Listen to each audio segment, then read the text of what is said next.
வணக்கம். பரபரப்பு மீடியா செய்திகளுக்காக நான் ரோஷன். காசா போர் நிறுத்தத்தினை அடுத்து செங்கடலில் இஸ்ரேலிய தொடர்பு இல்லாத கப்பல்கள் மீதான தாக்குதல்களை நிறுத்துவோம் என்று ஹவுதி வெளியிட்ட அறிவிப்புக்கு பதில் கொடுக்கும் விதத்தில் கடல்சார் பாதுகாப்பு துறையில் பிரபலமான அமைப்பு ஆம்ப்ரி ஒரு புதிய அச்சுறுத்தல் மதிப்பீட்டை வெளியிட்டுள்ளது. அதில் ஹவுதிகள் உண்மையில் தங்கள் வார்த்தையை நடைமுறைப்படுத்தினால் பாப்பல் மண்டேப் நீரிணையை சுற்றியுள்ள பகுதி வழியாக செல்லும் கப்பல்களுக்கு ஆபத்து குறைக்கப்படும் ஒரு காலகட்டத்தில் நுழையலாம் என்று ஆம்ப்ரே தெரிவித்துள்ளது. ஹவுதிகளுடன் தொடர்புடைய மனிதாபிமான செயற்பாட்டு ஒருங்கிணைப்பு மையம் HOCC என்ற அமைப்பு ஹவுதி இயக்கம் மற்றும் வர்த்தக கப்பல்களை இயக்கும் நிறுவனங்களுக்கிடையே ஒரு இணைப்பாளராக செயற்படுகிறது. HOCC அமைப்பு நேற்று கப்பல் நிறுவனங்களுக்கு மின்னஞ்சல் ஒன்றை அனுப்பியது. அதில் கூறப்பட்டிருந்த விஷயத்தின்படி காசாவில் போர் நிறுத்தம் நடைமுறையில் இருக்கும் வரை ஹவுதி இயக்கம் அமெரிக்கா மற்றும் பிரிட்டனுடன் தொடர்புடைய கப்பல்களை தாக்காது. ஆனால் தொடர்ந்தும் இஸ்ரேலுடன் தொடர்புடைய கப்பல்கள் மீது ஹவுதிகள் தாக்குதல் நடத்துவார்கள்.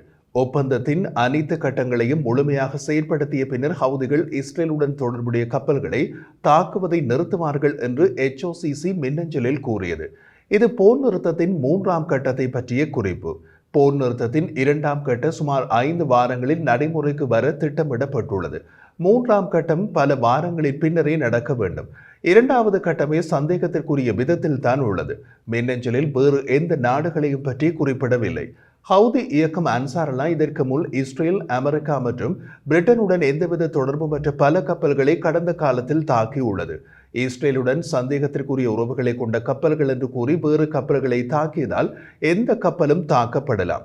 அதனால் ஹவுதிகள் இந்த அறிவிப்பை எத்தனை கப்பல் நிறுவனங்கள் நம்புவார்கள் என்பது தெளிவாக தெரியவில்லை.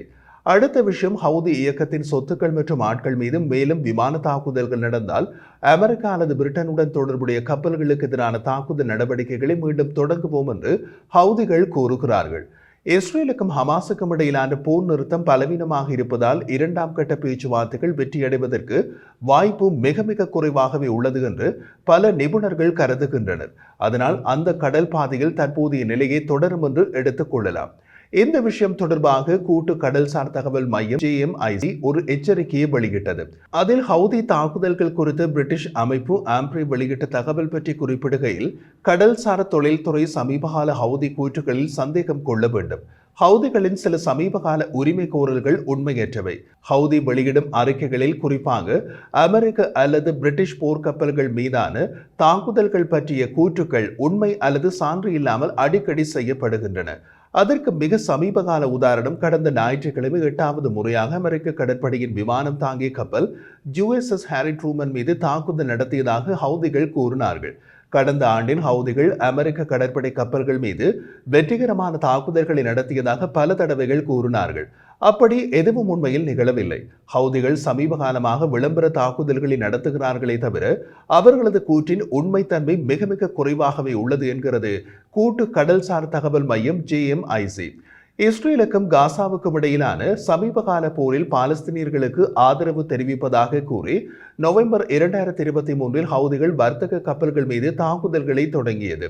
சூயஸ் கால்வாயை தவிர்க்க வர்த்தக கப்பல்கள் ஆப்பிரிக்காவை சுற்றி மிக நீண்ட பாதையில் செல்ல தொடங்கியதில் கிட்டத்தட்ட $200 பில்லியன் மதிப்புள்ள சரக்குகளுக்கு போக்குவரத்து செலவு அதிகரித்தது. அந்த பாதிப்பு பல நாடுகளுக்கும் ஏற்பட்டது. ஹவுதிகளின் தாக்குதல்கள் 2 கப்பல்களை மூழ்கடித்தன, மேலும் பலவற்றை சேதப்படுத்தியது.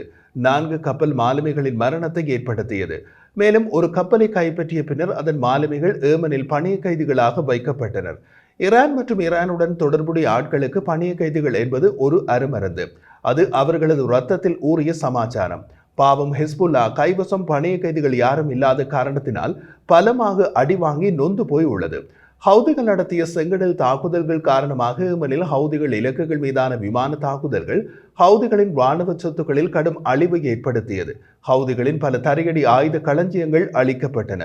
சமீபகால அறிக்கையின்படி ஹவுதி ஏவுகணை மற்றும் ஆளற்ற விமானங்களுக்கு எதிராக அமெரிக்க கடற்படை கப்பல்கள் சுமார் 100 கப்பல்களில் இருந்து வானுக்கு ஏவப்படும் ஏவுகணைகளை ஏவியுள்ளனர். ஹெப்பக்லோய்ட் கப்பல் நிறுவனம் அவர்கள் சூயஸ் கால்வாய் வழியாக கப்பல் போக்குவரத்தை மீண்டும் தொடங்குவார்களா என்று கேட்டபோது, செங்கடலின் பாதுகாப்பு நிலைமையில் சமீபகால முன்னேற்றங்கள் மற்றும் அவற்றின் தாக்கத்தை நாங்கள் தொடர்ந்து கண்காணித்து பகுப்பாய்வு செய்வோம்.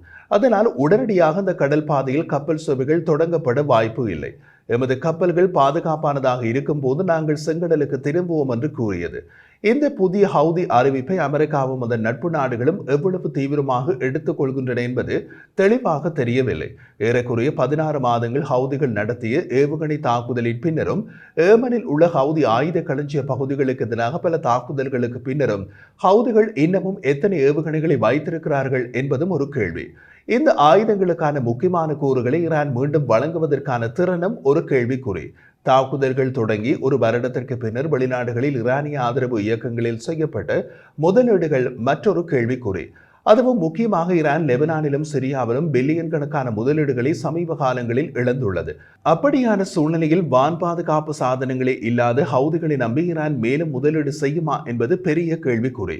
மற்றொரு காரணம் ஈரானிய ஆதரவுடைய ஹவுதிகளுக்கு எதிர்காலத்தில் அமெரிக்கா கடுமையான பதிலடி கொடுக்கலாம் என்ற புதிய சாத்தியம் டொனால்ட் ட்ரம்ப் அமெரிக்க ஜனாதிபதியாக பொறுப்பேற்றதால் உருவாகியுள்ளது. டெஹ்ரானுக்கும் அதன் ஆதரவு இயக்கங்களுக்கும் எதிரான தனது அதிகபட்ச அழுத்த தாக்குதல்களுக்கு புத்துயிர் அளிக்கப் போவதாக அவர் பல தடவைகள் கூறியுள்ளார். ஹவுதிகள் மீது சாத்தியமான ராணுவ தாக்குதல்கள் குறித்து கேட்டபோது அச்சுறுத்தும் எதுவும் நடக்கலாம் என்று ட்ரம்ப் பதிலளித்தார். அக்டோபர் 7, 2023 தொடங்கிய மோதல் பிராந்தியத்தின் புவிசார் அரசியலை தீவிரமாக மறுவடிவமைத்தது.